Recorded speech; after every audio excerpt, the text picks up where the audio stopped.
Kain tayo. Ang una ko nga palang in-order ay vegetable salad, mga kainday. Dahil nga pa-healthy naman din tayo kahit papano. At naubos ko na nga rin ang vegetable salad ko, mga kainday mamshi. At habang naghihintay nga ako sa pinaka-main dish ko, ay nagtingin-tingin muna ako sa labas, mga kainday.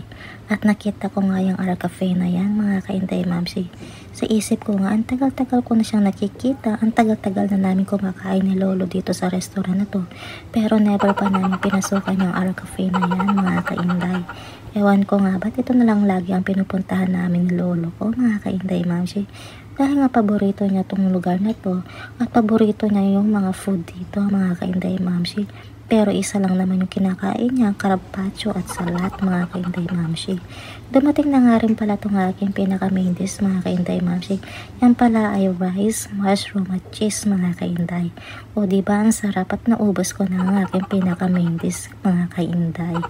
Yan yata habang nagkakape si Lolo ko, binigyan naman siya ng tiramisu, mga kainday mamshi. Free lang po yan, mga kainday mamshi. Dahil nga, lagi na rin naman kami dito pumakain sa restaurant na to, mga kainday mamshi. Kaya yung pinaka-owner ng restaurant, laging may pa-free na tiramisu, mga kainday.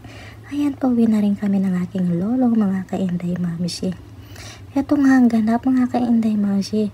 Pagkatapos nga namin kumain ay nagpahinga lang ako, mga kainday mamshi, dahil nga may barahan naman ang aking Lolo.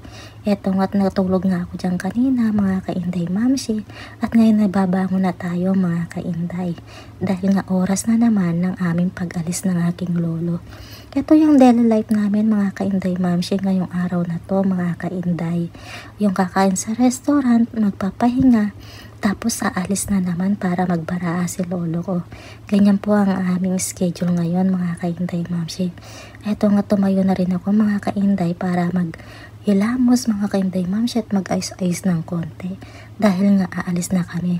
At bago ko nga ibangon ng aking Lolo, syempre magli-lipstick na rin tayo at magpe-face powder para naman nakaredy na tayo. Dahil pag pumasok tayo sa room ni Lolo ko, siya na lang ang asikasuhin natin. Hindi na natin pwede kasi kasuhin yung sarili natin dahil yung full attention natin ay na kay Lolo na. Ayaw niya kasi nang minamadali siya, kaya sobrang tagal sa room, mga kainday mamshi. Yung bang hinihintay mo siya para bumangon, iupo, palitan ng diaper. Ang hirap-hirap niyang, super hirap niyang ibangon talaga sa bed, mga kainday. Kaya mga kainday mamshi, talagang kailangan mo ng maraming pasensya sa kanya, mga kainday mamshi. Dahil nga pag ibinangon mo yan, bibilang ka ng minuto, mga kainday. At pag inupo mo yan, bibilang ka na naman ng minuto. At pag linagyan mo ng diaper, bibilang ka na naman ng minuto. Ikaw ba naman, mga kainday mamshi, sobrang slow na talaga ng aking Lolo ngayon. Hindi katulad nung dati, mga kainday mamshi.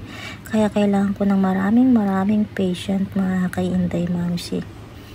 Tapos ko na palang bihisan si Lolo, mga kainday. Kaya andito na siya ngayon sa living room, mga kainday mamshi. What?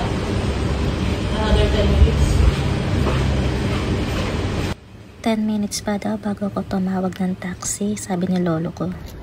Andito na nga kami ngayon sa baba, sa harap, mga kainday mamshi. At yan, nakasakay na rin kami ng taxi, mga kainday mamshi. Papunta na rin kami sa barahan ng aking Lolo, mga kainday. אז עזוב, פרטנר שלכם יושב עם 18 נקודות או 17 ביג דאבל, רצה לעשות ביג דאבל. עכשיו אתם תגידו.